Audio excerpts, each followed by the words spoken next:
এত গাফিলতি কেন? আমাদের প্রশ্ন হচ্ছে এত গাফিলতি কেন?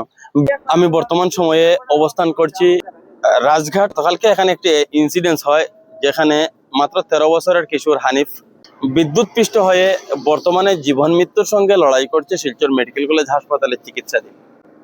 উল্লেখ করতে চাইছি, অতীতে ঠিক একই জায়গায় যে হরু মিয়া লস্কর, তিনি কিন্তু বিদ্যুৎ পৃষ্ঠ হয়ে মারা যান। এখানকার স্থানীয় মানুষ অতীতে বারবার বিদ্যুৎ বিভাগকে লিখিতভাবে আবেদন করেছেন যে সেই সমস্ত ঝুলে থাকা বিদ্যুতের তার সারাই করার জন্য। কে শুনে কার কথা? আজ হানিফ, সেদিন হরুমিয়া, এভাবে আর কত প্রাণ চলে যাওয়ার পর বিভাগের জ্ঞান ফিরবে? আমাদের কোয়েকশন, আর কত প্রাণ এভাবে চলে যাওয়ার পর বিভাগ সে বিষয়টি গুরুত্ব সহকারে দেখবে? গতকাল যে জায়গাতে ঘটনাটি সংঘটিত হয় ঠিক সেই জায়গায় আমি বর্তমানে অবস্থান করছি। এখানে একটা বিষয় আপনাদের উদ্দেশ্যে তুলে ধরতে চাইছি। এটা 11,000 কেবি বিদ্যুৎ লাইন। আর এই দেখুন আমার হাতের এই তারটি আমি সম্পূর্ণ আমার হাতের পাশে চলে এসেছে। এখানে সেই যেটা ছেলে বল ওয়ালের পাশে চলে যায়, তারা ওখানে বল খেলছিল, আর যখন বলটি তুলতে সে এখানে পৌঁছায়, তো সেই তার তাকে তুলে নেয়, উপরে তুলে নেয়। এখানে এই রড তার পেটের মধ্যে ঢুকে যায়, এইটুকু পর্যন্ত 6 ইঞ্চির মতো রড তার পেটের মধ্যে ঢুকে গিয়েছে। এত গাফিলতি কেন? আমাদের প্রশ্ন হচ্ছে এত গাফিলতি কেন? বিদ্যুৎ আমাদের প্রয়োজন, বর্তমান সময়ে বিদ্যুৎ না হলে নয়। আমরা অত্যন্ত লোডশেডিং সহ্য করি, বিদ্যুৎ প্রয়োজন আমাদের। আমরা বিদ্যুতের বিল মাসে মাসে পরিশোধ করি। এখানকার যে সমস্ত স্থানীয় মানুষ তারা উল্লেখ করছেন, আজ থেকে প্রায় 40 বছর আগে এটা মফস্বল এরিয়া, এটা বাঘাবাজার গ্রাম পঞ্চায়েত। আর বাঘাবাজার যেটা সেন্ট্রাল, যেটা বাঘাবাজার, এটা থেকে 1 কিলোমিটার থেকে কম দূরত্বে বর্তমান সময়ে আমি রয়েছি। এই জায়গায় যে এই সমস্ত লাইন, যদি আপনারা বলুন এটার অভিভাবক আছেন?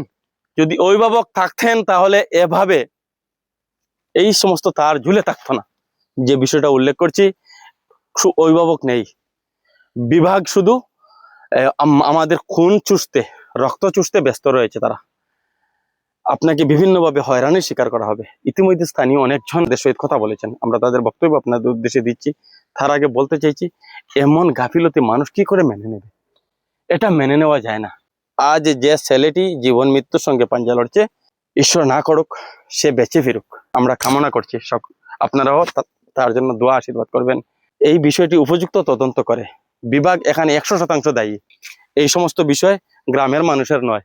এখানে আমি একটা কোটা থেকে আরেকটা কোটার যেটা দূরত্ব, যেখানে 30 মিটার বা তার ভিতরে হওয়ার কথা 11,000 কেবির ঠিক একুরেট, কিন্তু এখানে একটা কোটি থেকে আরেকটা কোটির যেটা দূরত্ব 100 মিটারের নিচে নেই। 11,000 কেবি 40 বছর আগের টানা লাইন একইভাবে রেখে দেওয়া হয়েছে। মানুষের হাতের সংস্পর্শে চলে এসেছে, একদম হাতের সংস্পর্শে চলে এসেছে। এই হচ্ছে বিভাগের গাফিলতি। উপযুক্ত তদন্ত করে যারা এই বিষয়ে দায়ী তাদের আমরা শুধু ক্ষতিপূরণ চাইছি না, হানিফ আলমের ক্ষতিপূরণ দিতে হবে বিভাগকে। আর যারা এই দায়ভারটা যাদের, তাদের উপযুক্ত শাস্তি প্রদান করতে হবে। সেই দাবি আমার, সেই দাবি এখানকার স্থানীয় যে সমস্ত মানুষ রয়েছেন সকলের। তো তার জুলাই দেখুন, এটা হইলো সম্পূর্ণ এপিডিসিএল এর গাফিলতি। আজকে আমরা কাছ থেকে বিল নেওয়া হওয়ার, আমরা ট্যাক্স দিয়ে তারা বেতন দেওয়া হওয়ার, ইঞ্জিনিয়ারদের দেওয়ার এসির বাতাস খাইবার লাগি না, অফিসে বুঝে বুঝে এসির বাতাস খাইবার লাগি না। আর এটা লাইনম্যানের দায়িত্ব নাই। মানুষে তো খালি ভুল কইন যে এটা লাইনম্যানের দেখতো, হেন দেখতো, হেন দেখতো। এটা না, এটা হলো এসডিও ইঞ্জিনিয়ারের কাম। ইঞ্জিনিয়ারের কাম হইলে প্র্যাকটিক্যালি আইয়া দেখা কোনখানে লাইন লুজ আছে কি ডিলে আছে। আজকে থেকে লাগিয়ে 40-45 বছর আগে কাম আসলো, কোনো সুরত মানুষের লাইন জ্বালাইয়া দিছে, তখন এটা কোনো গণবসতি আসলো না। আজকে দেখুন গিয়া আপনি ক্যামেরা লিয়ে গিয়া দেখবা যে এক একটা লোকেশন হইলো 80 মিটার 90 মিটার। এটা কোন দেশের আইন? 80 মিটার 90 মিটার। আবু আমরা কিতা 40 থেকে 45 বছর আগর আমরা দেশ চলেননি। এখন তো ডিজিটাল যুগ আইছে, কত জিনিস উন্নত। একটা কুটির ডিস্টেন্স হইলো 80 মিটার 90 মিটার। তুমি ফিতা লাগাইয়া মাফিয়া দেখো, ফিতা লাগাইয়া মাফিয়া দেখো, ওই সমস্ত চলেননি। ইঞ্জিনিয়ার এসি চলে বইয়া বাতাস খারায়। তুমি দেন যেন কোনো যদি পয়সা লাইন পাও, যদি কোনো লাইন বদলাইন লাগে ওগুলো এস্টিমেট দিবা 1 লাখ টাকা লাগবো, 1.5 লাখ টাকা লাগবো। তোমার না কুটি লাগাইয়া দিমু, লাইন হরাইয়া দিমু। তুমি ও না ইয়া প্র্যাকটিক্যাল লাগিয়ে দেখো না, এটা পয়সা দিয়ে মানুষ হরাইতো নি। ওই যে লৌজ হইয়া আজকে মাথার লাগে 11 কেবি লাইন। এলটি হইলো ডিস্টেন্স হইলো 35 মিটার করিয়া। তুমি দেন আজকে এসটি লাইন রাখা আছে 80-90 মিটার করিয়া, একটা লেন্থ।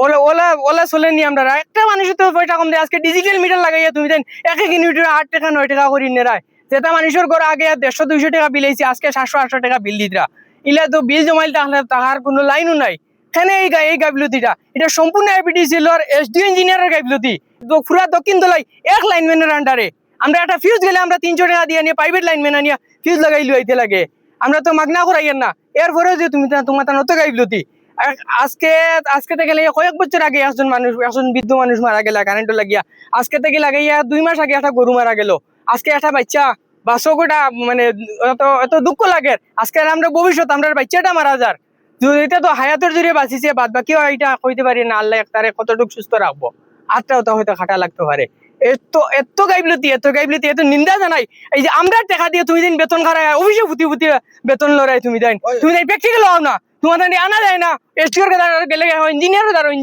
দ্বারা গেলে লাইনম্যান লাইনম্যানে দেখো গিয়া তোমার দেখা আর খোয়া শেষ হয় না দেন না তোমার দ্বারা গেলে তোমার গেছে না এটা এগুলো কন্ট্রাক্টারের আন্ডারে কন্ট্রাক্টার দিয়ে কাম করাইবে আর কন্ট্রাক্টারে যেন পয়সা দেখে অন্য পয়সা অন্য কাম করে আমরা ওখানে লাইন লাগাইয়া গেছে কোনো কুটির মাঝে তার এমনি উঠে রাখিয়ে গেছি গিয়া তুমি দিন বিল কেমনে দাও 4টা-5টা কোটির মাঝে কোনো লাইন লাগাইছে না তুমি দিন বিল কেমনে দাও তুমি এসডি ইঞ্জিনিয়ারের পারমিশন ছাড়া বিল পাস করতে পারবো নি এপিডিসিএল এর কাম করছে আমার দ্বারা গিয়ে দেখো না অন্তত 5টা কোটির মাঝে কোনো কানেকশন নাই খালি উঠেই রাখিয়া গেছে গিয়া কোনো কুটি লাগাইয়া গেছে গিয়া তার উঠেই রাখছে না এই সমস্ত হইলো আমরা এই খাবুগঞ্জ সুনাই এপিডিসিএল এর গাইবিলতিটা এটা সম্পূর্ণ দায়ী সুনাই এপিডিসিএল যে বাচ্চাটা যে কারেন্টও লাগছে যে এই ক্ষতিগ্রস্ত হয়েছে এটার সম্পূর্ণ সুনাই এপিডিসিএল এইটার ক্ষতিপূরণ দিতে হইব অনেক জায়গার মাঝে চলে গেছে যে জায়গার ঘটনাটা হয়েছে এই জায়গার মাঝে আমি গত বছর রটা বানাইছি একদম বাসেগু উপরে তুলা মারলে ছাইরাতে তুলা মারলে এগুলো লাগা ধরে একদম তার জুলাইল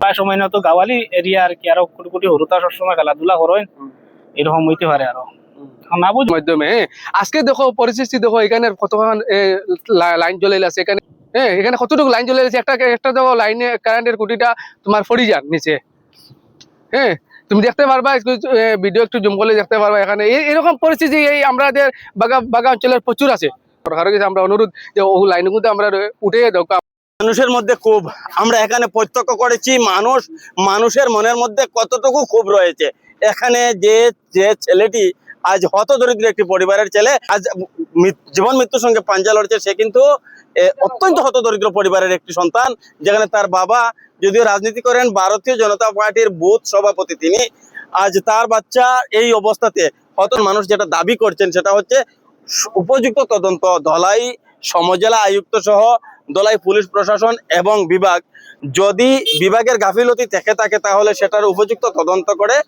যেন এই যেটা ছেলে তার উপযুক্ত ক্ষতিপূরণ দেওয়া হয় সেই দাবিটুকু এখান থেকে উঠছে ধন্যবাদ।